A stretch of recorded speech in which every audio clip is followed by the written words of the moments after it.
home from a convention in Chicago. And I was coming home with a fella that I don't ever remember being with him in a car before ever. Never before and never since. And we were coming back from this convention, and we both felt really rough because it had been late nights and all those things. And on the way back, I don't know who started it, but one of us started talking about the fact that God had made himself real to us several times in our life, and we had ignored it.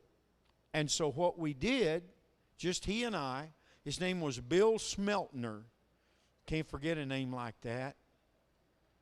And back and forth, we would tell this accident that we had and should have died, and the Lord spared us, and then the Lord did this in his life and my life. We went back and forth for several hours coming back from Chicago, Illinois. And as empty could be. And no real prospect of things about to turn around.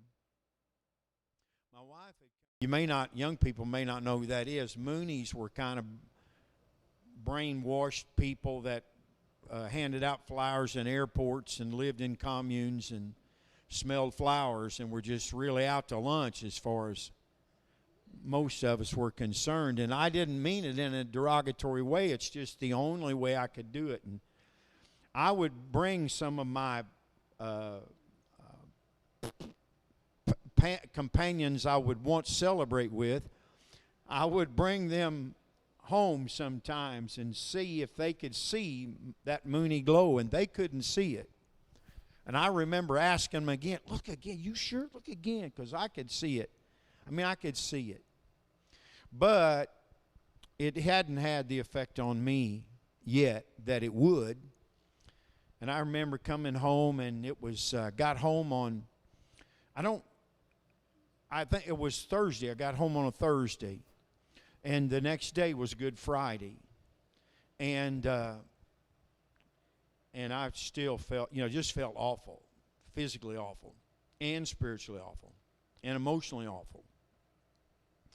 And so Kathy came in and said, I don't know if you'd be interested, but there's a guy that's coming to preach in Otwell, Indiana, and they say he's real good, and I think you'd enjoy him, and if you'd like to go. And then she left, didn't even give me time to answer.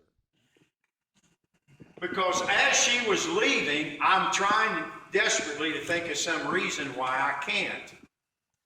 And as she was leaving, I kind of hollered at her back, well, I can't, I'm going to be so busy. Well, my job was working with schools, and at that time, no school was open on Good Friday. That's changed. But at that time, it was true.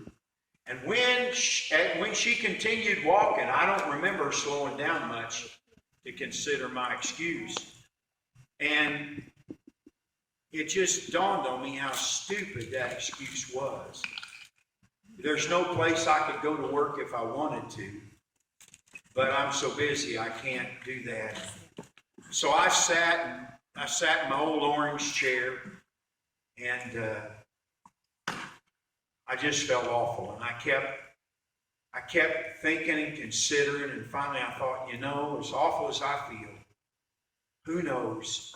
It wouldn't hurt me to go. I remember thinking, she doesn't ask hardly anything out of me, and it's not going to kill me.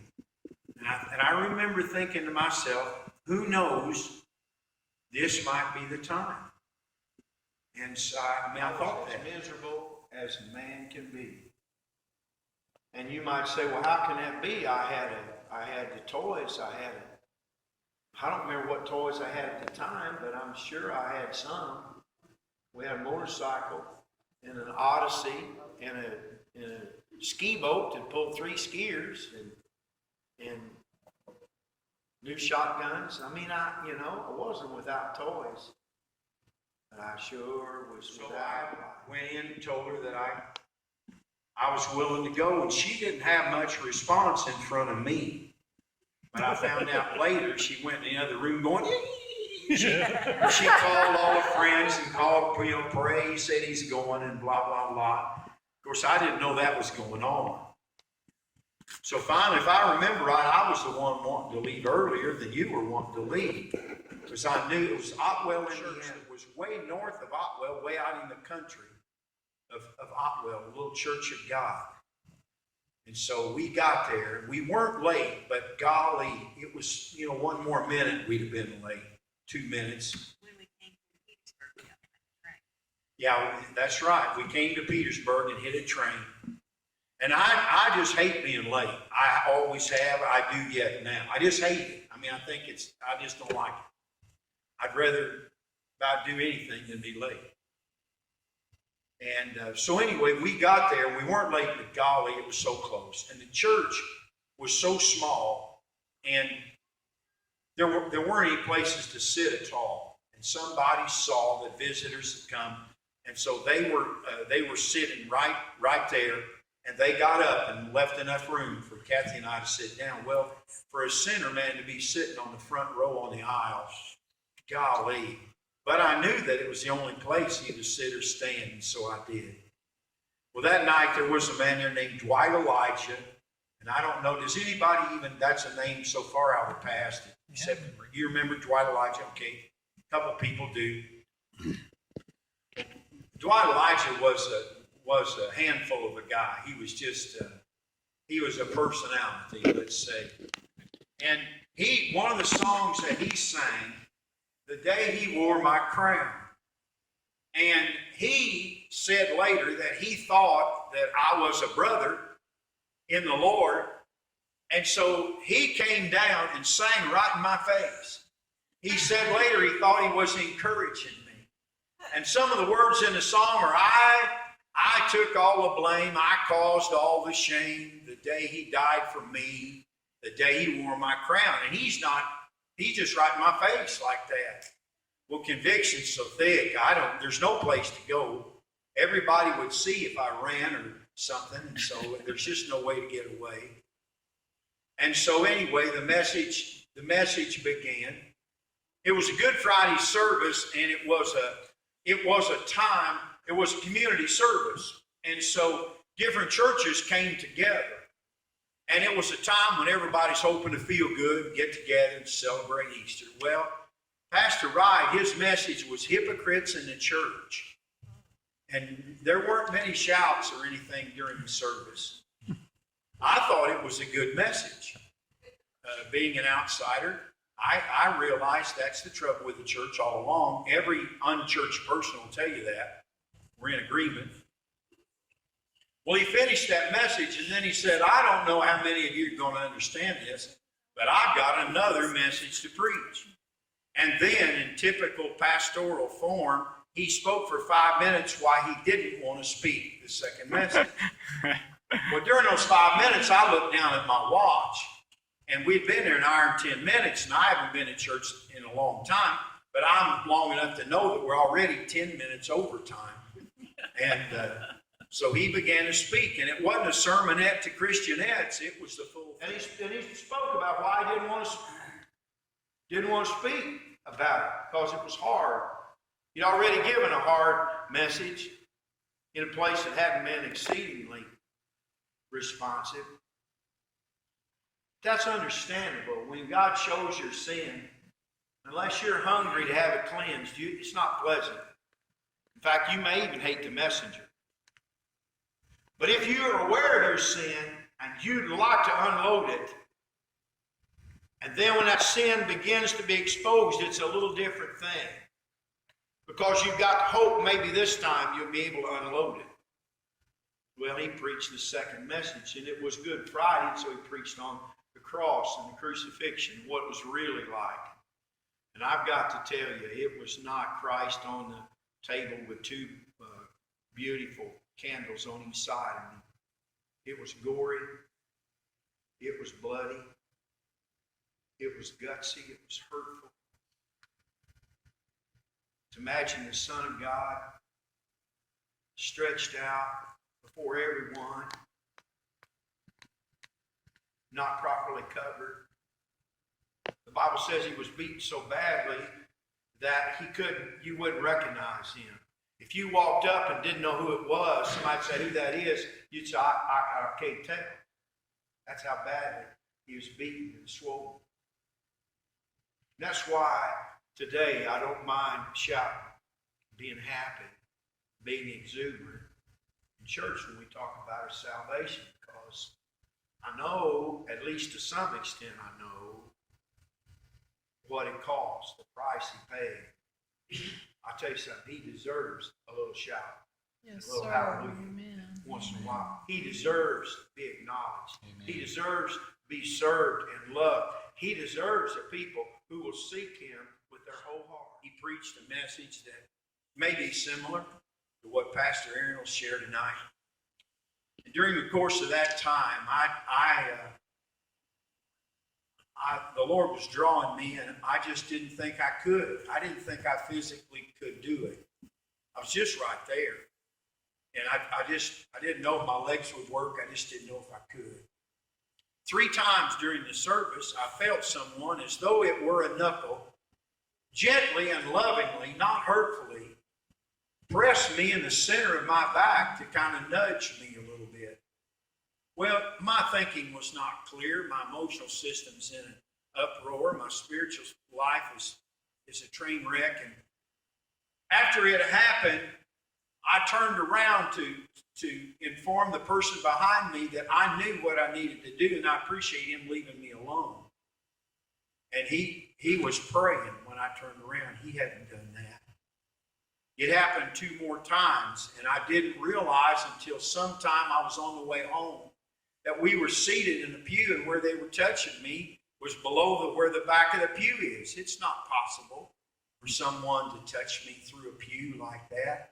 Not a human person. Mm-hmm. Well, anyway, Pastor Wright is an accomplished evangelist. One of the things he said during the call was, he said, now some of you have made promises that you haven't kept. And it hit me like a sledgehammer between the eyes, because one thing Bill Smeltner and I talked about is that when Kathy and I got married, it was kind of during the hippie days a little bit, and we were not hippies, but we eased that way just a little bit and wrote our own vows, which was something that was unheard of. We wrote a little bit of our own vows. Later on, when Laura was born, I went into the hospital, was in a room where she was born, and that was just like, that was really far out. And so I don't remember everything that I wrote, but I do remember this. I said in our wedding, and I said, if God grants us children, what am I saying? If God grants us children, I pray that I will be the father to our children that my father was to me. Well, that sounded real good. The only trouble is that pledge never left me. Never left me. Years later, every awful thing I am and every awful thing I'm doing, and of course then we have children, and then that pledge is with me. So that night when he said, some of you made promises and you haven't kept, somehow the Lord gave me strength, and I got up. I believe the Lord saved me before I ever got to the altar. The altar wasn't, 3 feet or something, but I believe the Lord saved me before I even got there. Yes. I was crying, weeping, my nose was running, my eyes were running. Pastor Wright went back and told his church about the conversion. He said a man came, and there were nasal mucus and slobbers all over everything, is I think the way he described it. That had never been a part of my experience ever. On the way home, I went through just a wild up and down, a wild thrill and joy over what had happened in my life, because God was working. I knew it was God. There was no denying it, and I knew that for sure. Well, within a moment later, then a fear would overtake me. I can't do this. I've said lots of things I was going to do and didn't follow through on any of it. Now here I am. And then the next thing I know, up and up and up and up and down, up and down, up and down. And on the way home in our old van, I remember telling Kathy, I said, honey, maybe I can be a Christian, but I just don't think I can be a good. And I mentioned the name of the church where she was going.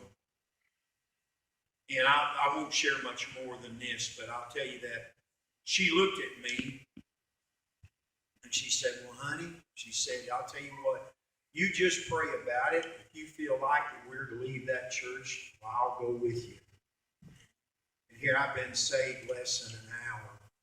And she scooted over out of the driver's seat, if you will, and recognizing me as spiritual head of the home. And the only thing I know about the Bible is it says holy on the front, it has maps in the back, and it's divided into new and old. And that's about all I know. And here she is, submitting to me. Well, I know that there are some who's, oh my goodness, what a beautiful grandbaby. I know that there's some here with husbands that are not yet standing with you in the Lord. And I can tell you that you can't imagine the Holy Ghost pressure that He puts on a man when you don't put any. When you realize if you're stupid, she's going to follow you. That's an incredible, that'll keep you on the rails when a nag never would, but that'll do it. And so anyway, that's just a little part of my story. Maybe another 30 seconds. I was an alcoholic, and I used some illegal things, and I've done other things that I'm not even going to talk about. And in 7 days, because God is God, He took me off everything completely, never to return. The only alcoholic thing I've had in my mouth, I had it by mistake. I was in Israel, and they fixed a fancy dessert, and it had drambuie in it or something like that, and I got it in my mouth. Immediately, I spit it out. But except for that, I've not had anything back. Never, not smoked tobacco. I mean, God's a miracle-working God. Amen. And so I probably won't take this much time to tell it again until maybe a year from now. Mm-hmm. But after 32 years, those memories are still precious. They're still alive. And I think the Lord means more to me now because of all the time He's kept me, all the time He's helped me. They say He ran a carnival that used to come to town. Then one September afternoon, He shut it down. They tell me something happened. Some say he lost his mind. Now most September afternoons, this is what you'll find. An old man on the corner where he used to sell the show. And now he shouts what sounds like foolishness as the people come and go. He cries,